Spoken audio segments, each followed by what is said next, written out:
കേരളം എങ്ങനെ ഉണ്ടായി? ഭൂമിയുടെ 71% കടലാണ്, 29% കരയുള്ളൂ. കേരളം ഒരു കാലത്ത് കടലിനടിയിലായിരുന്നു. അന്ന് കേരളം എന്നൊരു ഭൂപ്രദേശം ഉണ്ടായിരുന്നില്ല. സഹ്യപർവ്വതത്തിൻ്റെ കീഴ്ഭാഗങ്ങളിൽ നിന്ന് കടൽജീവികളുടെ അവശിഷ്ടങ്ങൾ കണ്ടെടുത്തിട്ടുണ്ട്. അതുകൊണ്ടാണ് ഒരു കാലത്ത് സഹ്യപർവ്വതത്തിൻ്റെ തൊട്ടുവരെ കടലായിരുന്നുവെന്ന് ഗവേഷകർ അനുമാനിക്കുന്നത്.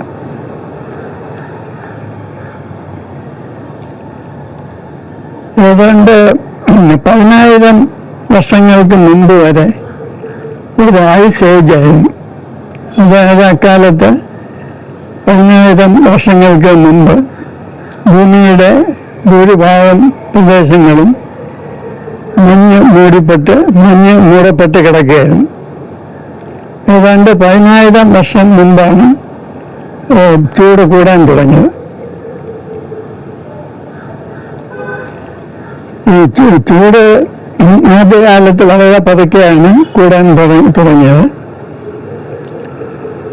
അടുത്ത കാലത്താണ് ചൂട് വളരെ അധികം കൂടാൻ ആരംഭിച്ചിരിക്കുന്നത്. കേരളം ഉണ്ടായത് മഴക്കാലത്ത് സഹ്യപർവ്വതത്തിൽ നിന്ന് മണ്ണ് ഒലിച്ചിറങ്ങി കടൽ മാറിയാണ് കേരളം എന്നുള്ള ഭൂപ്രദേശം ഉണ്ടായത്. കേരളം ഉണ്ടായ കാലത്ത് ഈ സീ ലെവൽ വളരെ താണായിരുന്നു. ഈ 10,000 വർഷങ്ങൾക്ക് മുമ്പ് ഐസ് ഏജ് അവസാനിച്ചതോടെ ഭൂമിക്ക് ചൂട് കൂടാൻ തുടങ്ങി. അതോടെ ചെറുതായിട്ട് സീ ലെവലും ഉയരാൻ തുടങ്ങി. ഇന്ന് ഏതാണ്ട് 3.6 മില്ലിമീറ്റർ ഒരു വർഷം എന്ന കണക്കിലാണ് സീ ലെവൽ ഉയരുന്നത്, അതായത് കടൽ ഉയരുന്നത്. ഈ അടുത്ത കാലത്താണ് ഈ 3.6 മില്ലിമീറ്റർ വരെ ഒരു വർഷം കടൽ ഉയരാൻ തുടങ്ങിയത്. അതിനു മുമ്പ് ഈ ഉയർച്ച വളരെ പതുക്കെയായിരുന്നു. ഈ ഭൂമിയുടെ ചൂട് കൂടുന്തോറുമാണ് ഈ സീ ലെവൽ റൈസും വേഗത്തിലാവുന്നത്. എന്തുകൊണ്ടാണ് ഈ അവസാനത്തെ ഗ്ലേഷ്യൽ ഏജ് അല്ലെങ്കിൽ ഐസ് ഏജ് അവസാനിച്ചതെന്ന് കൃത്യമായിട്ട് ഗവേഷകർക്ക് അറിഞ്ഞുകൂടാ. അത് സ്വാഭാവികമായി സംഭവിച്ചു എന്നാണ് കരുതപ്പെടുന്നത്. പക്ഷെ അടുത്ത കാലത്ത് ഈ ഭൂമിയുടെ താപം ക്രമാതീതമായിട്ട് വർദ്ധിക്കുന്നു.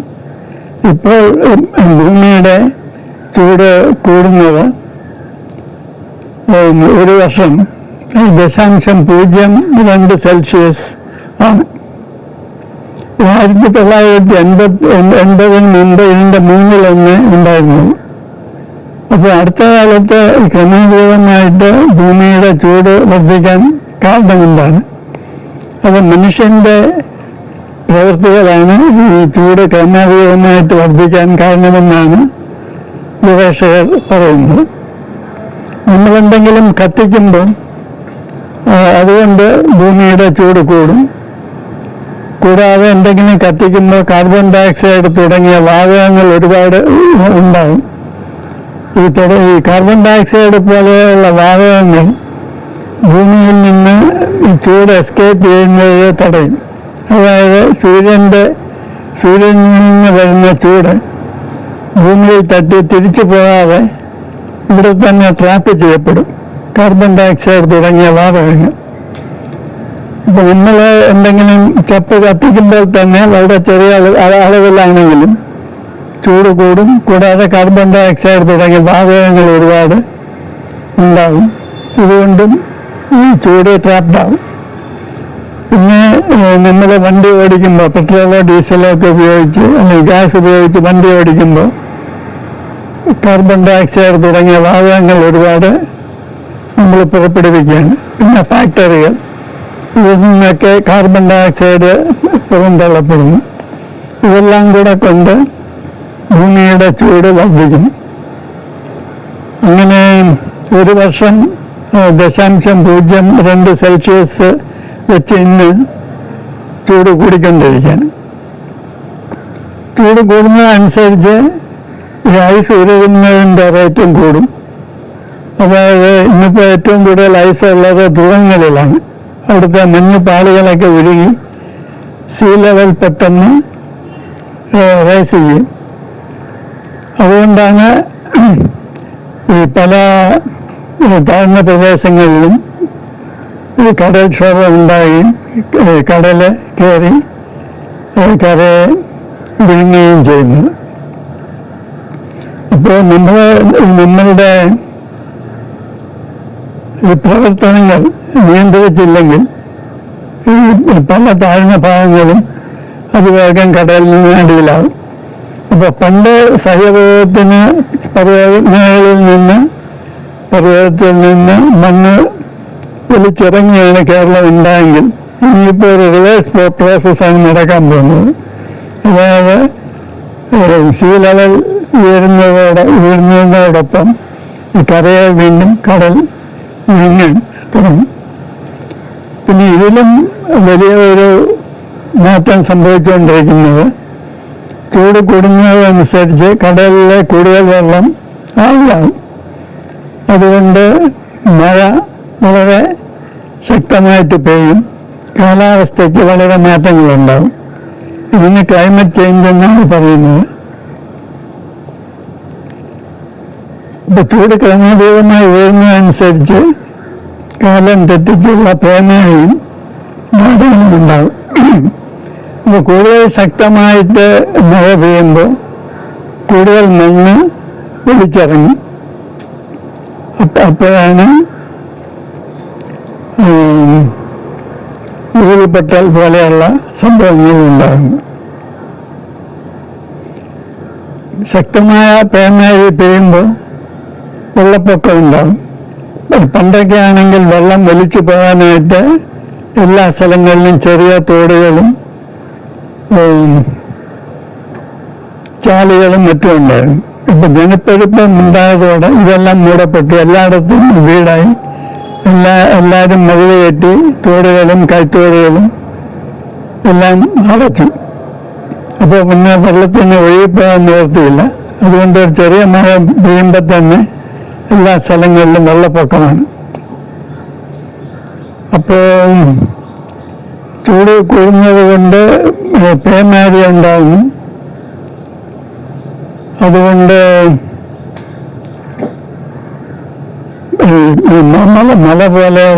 മലയുള്ള സ്ഥലങ്ങളിൽ ഉരുൾപൊട്ടൽ പോലെ ഉണ്ടാകുന്നു.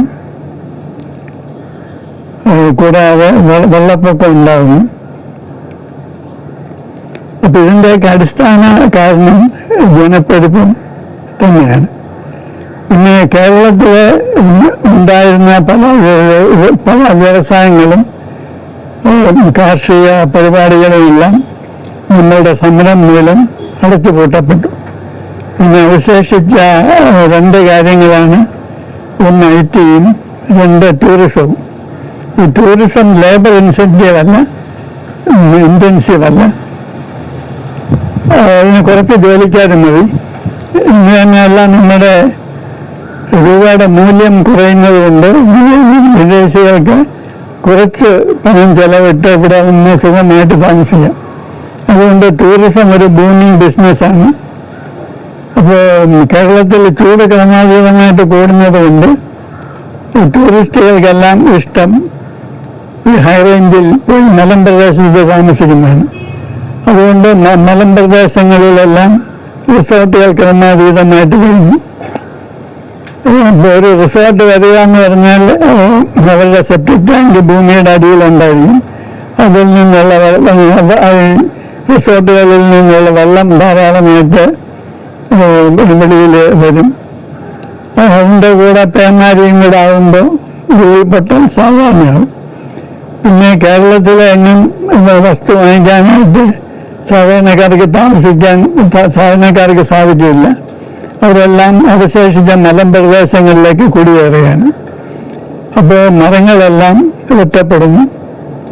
മരങ്ങളൊക്കെ മുറിച്ച് മാറ്റിയാൽ മണ്ണിനെ പിടിച്ച് നിർത്തുന്ന വേരുകളൊക്കെ ഇല്ലാതാവും. അതുകൊണ്ടും ഉരുൾപൊട്ടലുകൾ സാധാരണയാവും. പിന്നെ ഇന്നിപ്പോ കേരളത്തിൽ വലിയ ഒരു പ്രശ്നമായിട്ട് അവശേഷിക്കുന്നത് മുല്ലപ്പെരിയാറാണ്. 129 വർഷം പഴക്കമുള്ള ഒരു ഡാമാണത്. അത് കുമ്മായവും മണ്ണും കൊണ്ടൊക്കെയാണ് അത് ഉണ്ടാക്കിയിരിക്കുന്നത്. അതിൻ്റെ കാലാവധി 50 വർഷമാണ് അത് പണിത എഞ്ചിനീയർ പറഞ്ഞിരിക്കുന്നത്. 129 വർഷം കഴിഞ്ഞിട്ടും ഇതിനെ എന്ത് ചെയ്യണം എന്നുള്ളതിനെ പറ്റി തർക്കങ്ങൾ നടക്കുന്നതല്ലാതെ ഒരു ഗവൺമെൻറ്റും ഒന്നും ചെയ്യുന്നില്ല. ടണലുകൾ ഉണ്ടാക്കി വെള്ളം കൂടുതലും തമിഴ്നാട്ടിലേക്ക് വിടുക എന്ന് ചിലർ ഒരു സൊല്യൂഷനായിട്ട് പറയുന്നു. ചിലർ പറയുന്നത് പുതിയൊരു ഡാം തന്നെ കെട്ടുക. ചിലർ പറയുന്ന ഉടൻ തന്നെ ഇപ്പോഴത്തെ ഡാം ഡീകമ്മീഷൻ ചെയ്യുക. ഡീകമ്മീഷൻ ചെയ്യുക എന്ന് വെച്ചാൽ കിലോമീറ്റർ വരെ പറന്ന് കിടക്കുന്ന അതിൻ്റെ കാച്ച്മെന്റ് ഏരിയയിലെ വെള്ളം മുഴുവൻ തുറന്നു വിടുക. എന്നിട്ട് ഡാം പതുക്കെ പതുക്കെ ഇടിച്ചു കളയുക. പക്ഷെ ഇതെല്ലാം ഉടനെ ചെയ്യാവുന്നതാണ്. ഈ ടണൽ ഉടനെ നിർമ്മിക്കാവുന്നതാണ്. ടണൽ നിർമ്മിക്കുകയും ഡാം ഇടിക്കാൻ തുടങ്ങുകയും ചെയ്യുമ്പോൾ ഇതിനാവശ്യമായിട്ടുള്ള പൈസ തീർച്ചയായിട്ടും തമിഴ്നാട് തരും. കാരണം അവർക്ക് ഈ ഡാം വളരെ അത്യാവശ്യമായ കാര്യമാണ്. അപ്പോൾ നമ്മൾ എന്തെങ്കിലും ഒന്ന് ഉടനടി ചെയ്യുക എന്നുള്ളതാണ് അടിയന്തരമായ ആവശ്യം. കാരണം പേമാരി ഓരോ വർഷവും കഴിഞ്ഞ് കൂടിക്കൊണ്ടിരിക്കുകയാണ്. അപ്പോൾ അതോടെ മലമ്പ്രദേശങ്ങളിൽ ഉരുൾപൊട്ടലുകളും ധാരാളം ഉണ്ടാകും. അതോടെ മുല്ലപ്പെരിയാറിൻ്റെ സുരക്ഷിതത്വവും കുറഞ്ഞുകൊണ്ടിരിക്കും. അപ്പോൾ എത്രയും വേഗം ഇതിന് ഒരു പ്രായോഗികമായിട്ട് ഉള്ള ഒരു സൊല്യൂഷൻ കണ്ടെത്തുക എന്നുള്ളതാണ് ഏറ്റവും പ്രധാനം. നമ്മളുടെ ജനപ്പെരുപ്പം ഉടനെ ഒന്നും കുറയാൻ പോകുന്നില്ല. ഇപ്പോൾ ജനന നിരക്ക് വളരെ കുറഞ്ഞു. റീപ്ലേസ്മെന്റ് നിരക്കെത്തി. അതായത് അച്ഛനും അമ്മയ്ക്കും 2 മക്കളാണ് ഇന്നിപ്പോൾ ശരാശരി ബർത്ത് റേറ്റ്. പക്ഷേ നമ്മുടെ ലൈഫ് എക്സ്പെക്റ്റൻസി വളരെ കൂടിയത് കാരണം പോപ്പുലേഷൻ എപ്പോഴും വർദ്ധിച്ചുകൊണ്ട് തന്നെ ഇരിക്കുകയാണ്. നമുക്ക് സ്വാതന്ത്ര്യം കിട്ടിയ കാലത്ത് ലൈഫ് എക്സ്പെക്റ്റൻസി ശരാശരി ആയുർദൈർഘ്യം 40ന്റെ അടുത്തായിരുന്നു. ഇപ്പം അത് 72ആണ്. അതുകൊണ്ട് 2050 വരെ ഏതാണ്ട് 2050 വരെ ജനസംഖ്യ കൂടിക്കൊണ്ട് തന്നെയിരിക്കും. അതനുസരിച്ച് കൂടുതലും കാർബൺ ഡയോക്സൈഡ് ഉണ്ടായിക്കൊണ്ടിരിക്കും. ചൂട് ക്രമാതീതമായി കൂടിക്കൊണ്ടിരിക്കും. അപ്പം നമുക്ക് ചെയ്യാൻ കഴിയുന്ന കാര്യങ്ങളെങ്കിലും നമ്മൾ ഉടനടി ചെയ്യേണ്ടത് ഏറ്റവും അത്യാവശ്യമാണ്. നമ്മളുടെ രാഷ്ട്രീയക്കാർക്ക് സമരം ചെയ്യാനും തകർക്കാനും അങ്ങനെ ഏറ്റവും നന്നായിട്ട് അറിയാവുന്നത്. ക്രിയാത്മകമായി എന്തെങ്കിലും ചെയ്യാനായിട്ട് അവർ ശീലിച്ചിട്ടില്ല. അതുകൊണ്ട് എന്തെങ്കിലും ഉടനടി ചെയ്യണം എന്ന് പൊതുജനങ്ങളുടെ ഒരു ആവശ്യം ശക്തമായിട്ട് പ്രകടിപ്പിച്ചില്ലെങ്കിൽ നമ്മൾ വലിയ വലിയ ദുരന്തങ്ങളെ അഭിമുഖീകരിക്കേണ്ടി വരും എന്നുള്ളതാണ് വാസ്തവം.